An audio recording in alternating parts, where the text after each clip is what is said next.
This is VFTS and these are the top 5 stories from the street. Former President Muhammadu Buhari says that President Tinubu has actually performed well, that he has performed fair in the past 9 months that he has been elected president. I think that's a joke. They are trying to prank us, but after all, he's going to hail his guy. Like, my guy Alpha, President Tinubu to launch student loan. That would be an amazing scheme, but if it actually goes live, there are some requirements that people have to meet to qualify and get the loan. I wish it is not as serious or as tedious as I've been hearing. Bandits in Kaduna are demanding 40 trillion naira after they've abducted 16 people. This means that these people don't even know the value of money up to the point that they are calling absurd and insane prices. I mean, 40 trillion naira for 16 people.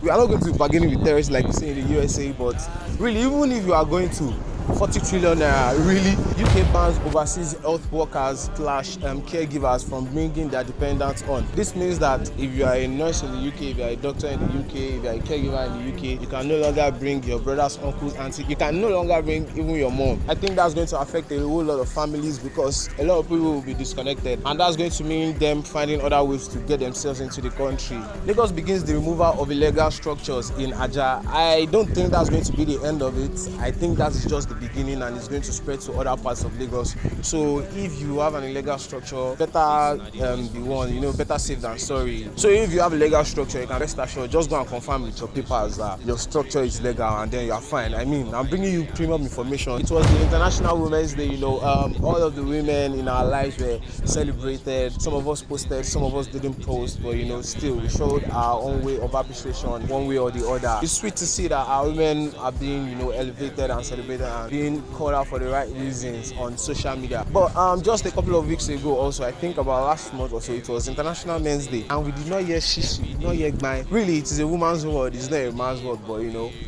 man, they suffer. Woman, no. The African Games is on, and Team Nigeria has won 6 medals in wrestling. That means that our women really have to be given props to, and they have to be supported. Women's sport, for instance, is something that was hammered over the week based on the International Women's Day. I'm happy that the last World Cup, a lot of people actually paid attention. It's had the highest views ever that the Women's World Cup has ever had, and I think that's a great development, and I think it can only keep getting better. Talking about wrestling, I'm going to deviate a bit into boxing. Anthony Joshua faced Frank Ngannou, and Nigeria beat Cameroon again. They actually went back for bout until they went to the second round when Anthony Joshua actually dropped Frank Ngannou with a straight up jab, and Osoja is gone, and he's not dead actually, he's also fine.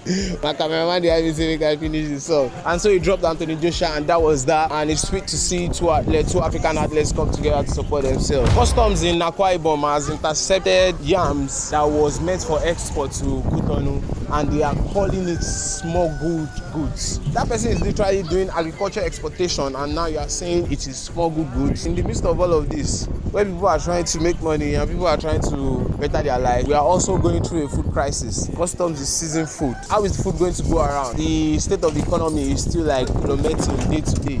And now we have gotten to the season of Ramadan. Shout out to my Muslim brothers and my Muslim sisters. So this season of Ramadan, I hope we're all kind to each other, we're all nice to each other. We all share and care in the spirit of Ramadan. And these are my top 5 stories from the streets, and I'm going to catch you next week.